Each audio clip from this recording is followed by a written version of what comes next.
العالمین الصلاۃ والسلام علی سید الانبیاء والمرسلین والعاقبۃ للمتقین اما بعد فاعوذ باللہ من الشیطان الرجیم بسم اللہ الرحمن الرحیم اللہ ولی الذین آمنوا صدق اللہ مولانا العظیم ان اللہ وملائکتہ یصلون علی النبی یا ایھا الذین آمنوا صلوا علیہ وسلموا تسلیما اللہم صل علی سیدنا و مولانا محمد وعلی آل سیدنا و مولانا محمد مبارک وسلم صلی علیہ صلاۃ والسلام علیک یا سیدی یا رسول اللہ صلاۃ والسلام علیک یا سیدی یا حبیب اللہ صلاۃ والسلام علیک یا سیدی یا شفیع المذنبین وعلی آلک واصحابک یا سیدی یا رحمت للعالمین۔ حضور مولا کائنات حضرت علی المرتضیٰ شیر خدا کرم اللہ وجہ الکریم آپ کے اقوال کے عنوان پر ہم نے گفتگو کا آغاز کیا تھا۔ ایک قول مبارک ہم نے جمعہ کی نشست کے اندر سماعت کیا، مزید کچھ آپ کے خوبصورت اقوال جو علم کی روشنیاں اور نور بکھیرتے نظر آتے ہیں آج کی نشست کے اندر بھی ہم سماعت کریں گے۔ حضرت علی رضی اللہ تعالی عنہ نے انسان کو اوقات کے اندر رہنا، خود پسندی سے بچنا، تکبر سے بچنا، اس پر بہت سارے خطبے آپ نے ارشاد فرمائے۔ ان میں سے ایک قول آپ کا بہت خوبصورت ہے جس کے اندر بڑے خوبصورت لہجے کے اندر آپ نے فخر، بڑائی، تکبر، غرور اس سے بچنے کے لیے جو کلام ارشاد فرمایا وہ سننے والا ہے۔ حضرت علی رضی اللہ تعالیٰ عنہ آپ ارشاد فرماتے ہیں، کہتے ہیں مال ابن آدم والفخر، ابن آدم کس بات پہ فخر کرتا ہے، یعنی بڑائی کرتا ہے کہ میں یہ ہوتا ہوں، میں وہ ہوتا ہوں۔ دور حاضر کے اندر قومیت پر، مال و دولت پر، سٹیٹس پر، جتھے پر اور کثرت پر، مختلف امور پر بڑائی کی جاتی ہے، فخر کیا جاتا ہے۔ تو حضرت علی رضی اللہ تعالیٰ عنہ ارشاد فرماتے ہیں کہ ابن آدم کون ہوتا ہے فخر کرنے والا؟ کیوں؟ کہتے ہیں اولہ نطفہ، وہ بندہ کیا فخر کرتا ہوا اچھا لگتا ہے کہ جس کی ابتدا ایک پانی کا گندا قطرہ ہے۔ یعنی انسان کی ابتدا کی آپ نے بات کی، اب یہی انسان بچہ تھا، پھر بڑا بنا، پھر آگے بڑھتا چلا گیا، پھر سیڑھیاں چڑھتا چلا گیا، پھر دوبارہ زوال کی طرف پلٹے گا اور اللہ کے دربار کے اندر پہنچ جائے گا۔ آپ فرماتے ہیں کہ کیا اس بندے کو فخر اچھا لگتا ہے کہ جس کی ابتدا ایک نطفہ ہے، ایک گندا ناپاک پانی کا قطرہ ہے۔ اور دوسرا جملہ آپ ارشاد فرماتے ہیں وآخرہ جیفہ، کیا وہ بندہ فخر کرتا ہوا، تکبر کرتا ہوا، بڑائی کرتا ہوا اچھا لگتا ہے کہ جس کی انتہا مردار ہے، یعنی ابتدا نطفہ ہے اور انتہا مردار ہے، یعنی جسم سے جب روح نکل جائے گی سلسلہ ختم ہو جائے گا، یہ خود حرکت نہیں کر سکے گا اور پھر اسے قبر کے گڑھے کے اندر ڈال دیا جائے گا۔ فرمایا ایسا بندہ فخر کرتا ہوا اچھا نہیں لگتا۔ اور تیسرا جملہ آپ نے ارشاد فرمایا، حضرت علی رضی اللہ تعالیٰ عنہ ارشاد فرماتے ہیں لا یرزق نفسہ، کیا وہ بندہ فخر کر سکتا ہے کہ جو اپنی روزی کا مالک نہیں ہے، یعنی رزق کا مالک نہیں ہے، اسے رزق بھی اس کا بنانے والا رب عطا فرماتا ہے؟ کیونکہ یہ عقائد ہے، علم العقائد کا باقاعدہ یہ مسئلہ ہے کہ انسان ابھی ماں کے بطن کے اندر ہوتا ہے اور اس کی عمر ہوتی ہے 120 دن، تو اللہ کریم ایک فرشتے کو بھجواتا ہے اور فرشتہ آ کے وہ اس کا نصیب، مقدر، خوشبختگی، عمر اور رزق اس کا لکھ کے چلا جاتا ہے۔ اور اسی پر محدثین نے یہ کلام ارشاد فرمایا کہ جب انسان کا رزق طے شدہ ہے، لکھا ہوا ہے، اس سے ایک لقمہ بھی نہ زیادہ نہ کم جو اس کا مقدر ہے وہ اسے مل کے رہے گا۔ تو انسان اس چیز کے پیچھے جو اس کا مقدر ہے، یعنی تقدیر ہے، جو لکھ دیا گیا، جو اسے ملے گا ہی ملے گا کسی نہ کسی صورت کے اندر، اس کے پیچھے انسان رزاق کو بلا دیتا ہے، یعنی رزق کی تلاش کے اندر وہ جو رزق دینے والا ہے، جس نے مقدر کیا ہے، جس نے لکھ دیا ہے۔ رزق حلال کی کمائی یہ بہت بڑی عبادت ہے، چونکہ نبی کریم صلی اللہ علیہ وآلہ وسلم نے ارشاد فرمایا القاسب حبیب اللہ، جو محنت کرتا ہے، کمائی کرتا ہے، رزق حلال کماتا ہے، وہ اللہ کا دوست ہے، اللہ کا پیارا ہے، اور جتنی دیر وہ حلال رزق میں مصروف رہتا ہے اللہ اسے اس پر بھی عبادت کا اجر عطا فرماتا ہے۔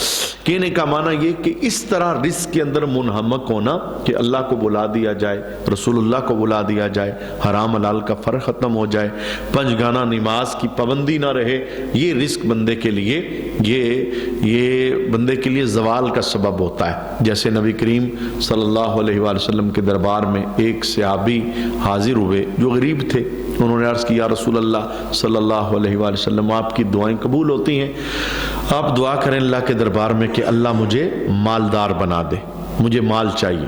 تو آقا حضور رحمت عالم صلی اللہ علیہ وسلم جانتے تھے مال اس کے لیے بہتر نہیں ہے، چونکہ جسے اللہ نے جیسا رکھا ہے اللہ جانتا ہے، چونکہ اللہ کا علم ہے، جو جس طرح کا ہونا چاہیے تھا رب نے اسی طرح کا کیا ہے، نہ کم نہ زیادہ، کیونکہ اللہ جانتا ہے کہ یہ معاملہ اس بندے کے حق کے اندر بہتر ہے۔ تو نبی کریم صلی اللہ علیہ وسلم نے اسے واپس کر دیا۔ سرکار نے فرمایا دعا نہ کروا، جس حال میں رب نے تجھے رکھا ہے یہ حال تیرے لیے بہتر ہے۔ حضرت سالبہ ان کا نام ہے۔ کچھ ٹائم گزرا، پھر ان سے نہ رہا گیا، پھر آگے حضور کے دربار میں، پھر کہتے ہیں یا رسول اللہ آپ دعا کریں میرے لیے، اللہ مجھے مالدار بنا دے۔ پھر نبی کریم صلی اللہ علیہ وسلم نے واپس کر دیا، فرمایا نہیں، جو تیرے پاس ہے وہ بہتر ہے، زیادہ مال تیرے حق میں بہتر نہیں۔ اب وہ چلے گئے اور کچھ ٹائم کے بعد پھر آگے تیسری مرتبہ۔ اب جب تیسری مرتبہ آ کے انہوں نے کہا کہ یا رسول اللہ آپ دعا کریں میرے لیے، اللہ مجھے مالدار بنا دے، تو نبی کریم صلی اللہ علیہ وسلم نے دعا کے لیے ہاتھ اٹھائے، اور ایسا ہو ہی نہیں سکتا کہ اللہ کے محبوب اللہ کے دربار میں ہاتھ اٹھائیں اور اللہ اس دعا کو قبول نہ فرمائے۔ جو سرکار نے ہاتھ اٹھائے کہ یا اللہ اسے مالدار بنا دے، تو اب اس دعا کی برکت ظاہر ہونا شروع ہوئی کہ مال اس کا بڑھنے لگا، اس میں اضافہ ہونے لگا۔ بکریاں اس نے رکھی تھی، اس کا ریوڑ بڑھا اتنا زیادہ کہ مدینے میں جہاں اس کی رہائش تھی جگہ تنگ پڑ گئی، مدینے سے تھوڑا باہر نکل کے اس نے ایک ڈیرا اپنا بنایا، وہاں پہ بکریاں رکھتا۔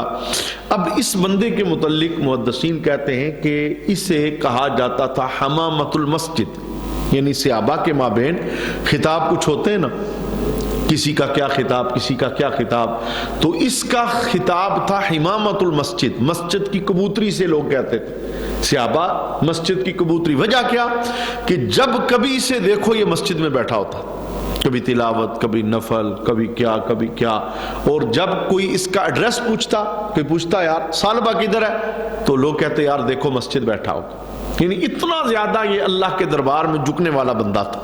تو اب جب مال بڑھا، سب سے پہلا نقصان کیا ہوا؟ پنج گانا نماز چلی گئی، جماعت کے ساتھ اس کی نماز فوت ہوگی۔ کیوں؟ وہ مدینے کی بستی سے ذرا باہر چلا گیا، اب مال کی دیکھ بھال بھی کرنی تھی، تو مال کی مصروف، نماز تو پڑھتا لیکن مسجد نہیں آتا تھا، جماعت اس کی ختم ہو گئی۔ اچھا، پھر مزید ذرا اضافہ ہوا مال و دولت کے اندر، تو حدیث کے اندر ہے کہ اتنا مال بڑھا کہ وہ جو ڈیرا اس نے بنایا تھا وہ بھی کم پڑ گیا، جنگل کے اندر وہ اپنے مال کو لے کے چلا گیا، دور صحرا کے اندر وہ چلا گیا۔ اب وہ جمعہ تو پڑھتا تھا، جب مدینے کے قریب تھا جمعہ تو پڑھتا تھا، لیکن اب جمعے کی بھی غیر حاضری ہو گئی، ہفتے بعد جمعے کی، وہ سال کے بعد عید پڑھنے آتے۔ وقت تھوڑا گزر گیا، نبی کریم صلی اللہ علیہ وسلم نے جب زکوٰۃ کا حکم دیا، زکوٰۃ کی فرضیت آئی اور مالداروں کو آرڈر ہو گیا بھئی اپنے مال کو پاک کرنے کے لیے اللہ کی راہ کے اندر زکوٰۃ ادا کرو، تو عاملین یعنی وہ لوگ جو زکوٰۃ اکٹھی کیا کرتے تھے ان کی ڈیوٹیاں ہوتی تھی، تو نبی کریم صلی اللہ علیہ وسلم نے 2 صحابہ کو بھجوایا کہ جاؤ سالبہ سے زکوٰۃ لے کے آؤ، چونکہ بہت بڑا مالدار ہے، اتنا مال و دولت اس کے پاس ہے۔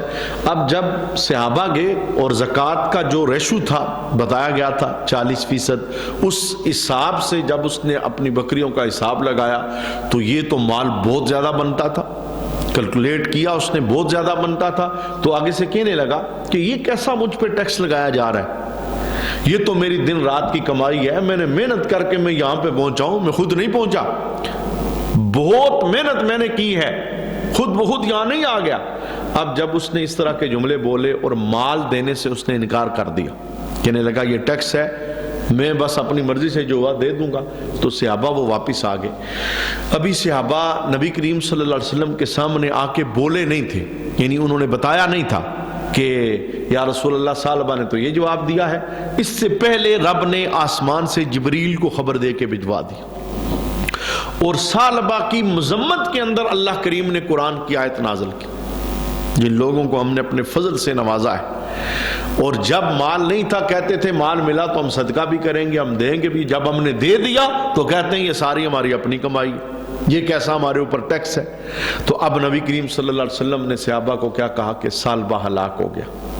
تو آقا حضور رحمت عالم صلی اللہ علیہ وسلم نے اس بات کو ایک ایمان والے بندے کے ایمان کے اندر پکا کیا ہے کہ تمہارا رزق مختص ہو چکا ہے، رزق تمہارا لکھا جا چکا، ابھی تم دنیا میں نہیں آئے تھے، انتظام رزق ہو چکا تھا، لیکن بخشش کا معاملہ یہ اللہ نے کنفرم نہیں کیا کسی خاص بندے کے متعلق کہ فلاں بندہ جس کے باپ کا یہ نام ہے اللہ کے میں نے سے بخش دیا، ایسا نہیں۔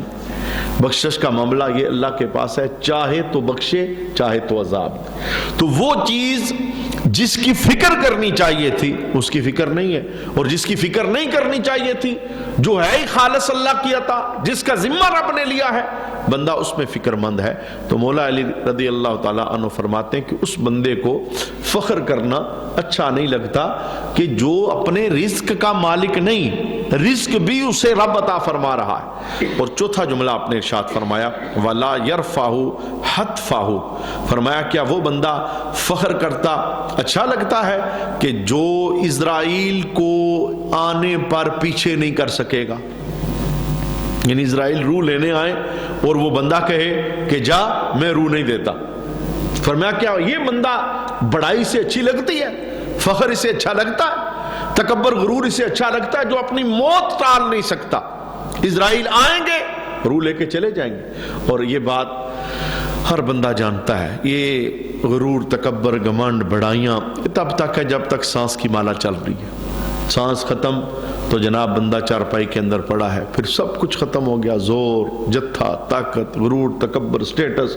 سب کچھ ختم ہو جاتا ہے۔ تو حضرت علی رضی اللہ تعالیٰ عنہ نے ان چار جملوں کے ذریعے کہ جس بندے کا اول نطفہ ہو، جس کا آخر مردار ہو جانا ہو، جس کے رزق کا مالک رب ہو، اور جو اپنی موت کو نہ دفع کر سکتا ہو ٹال سکتا ہو، اس بندے کو غرور اچھا نہیں لگتا، اسے چاہیے کہ ساری زندگی عاجز بن کے وہ اپنی زندگی بسر کرے۔ اب دیکھیے غرور تکبر، نبی کریم صلی اللہ علیہ وسلم نے کتنا خوبصورت جملہ ارشاد فرمایا، انا سید ولد آدم، فرمایا تمام انسانیت کا میں سردار ہوں، ولا فخرا، میں اس بات پہ فخر اور غرور نہیں کرتا، رب کا محبوب ہوں، ولا فخرا، میں اس پہ فخر نہیں کرتا، لوائے حمد میرے ہاتھ میں ہوگا، ولا فخرا، میں اس پہ فخر۔ حضور نے جتنی اپنی شان بیان کی آخر میں ساتھ یہ بھی جملہ بولا، میں فخر نہیں کرتا، میں بڑائی نہیں کرتا، سب کچھ رب نے مجھے دیا ہے، میں رب کا عاجز بندہ بن کے زندگی بسر کرنا چاہتا ہوں۔ تو آج آپ کا جو ہم نے پہلا قول سنا،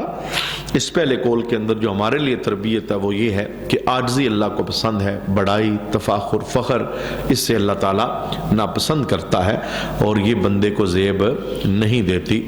ایک دوسرا جملہ ہے، حضرت علی رضی اللہ تعالیٰ عنہ فرماتے ہیں ایھا الناس، اے لوگو، اتقوا اللہ، اللہ سے ڈرو، کہتے ہیں بے ان کنتم سامعہ، اس رب سے ڈرو جو تمہاری ہر بات سنتا ہے۔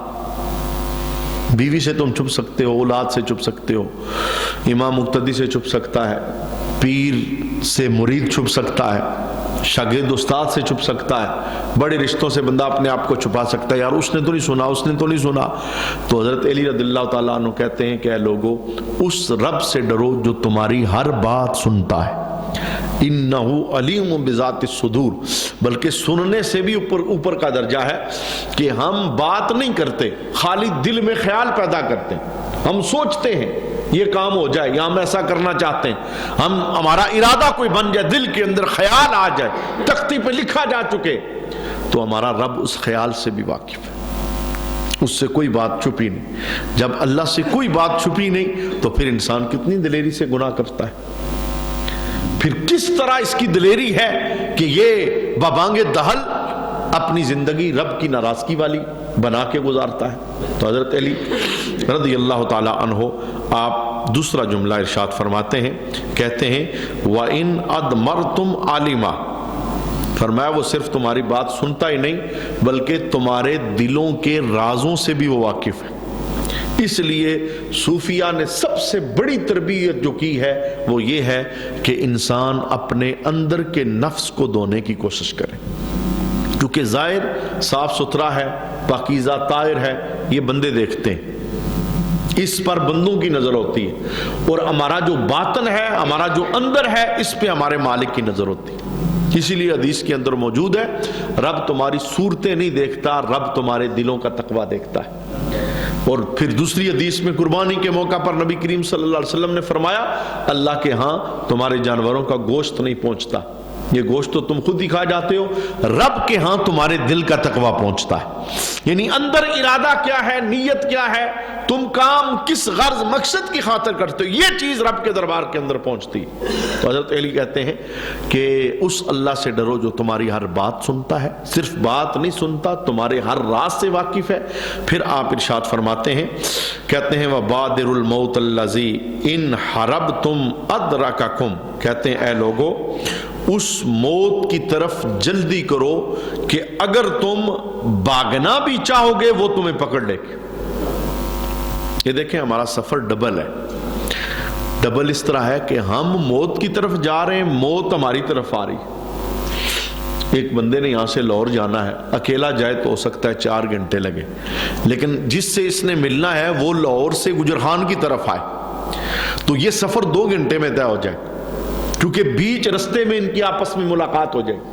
تنہا یہ سفر کرے تو سفر لمبا ہے، اور اگر آگے سے بھی کوئی سفر کر رہا ہو جس سے اس نے ملنا ہے تو سفر جلدی طے ہو جائے گا۔ تو نبی کریم صلی اللہ علیہ وسلم کی حدیث بھی ہے، آقا حضور رحمت عالم صلی اللہ علیہ وسلم نے رات کی تنہائی کے اندر ایک جملہ بولا تھا۔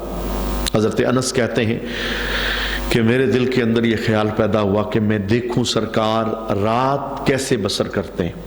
تو کہتے ہیں میں مسجد نبی کے اندر جس وقت حاضر ہوا تو دیکھا کہ آقا حضور مسجد کے کونے کے اندر یہ کلام بول رہے ہیں، اذکر اللہ یا ایھا الناس اذکر اللہ، اے لوگو اللہ کا ذکر کرو۔ وجہ کیا ہے؟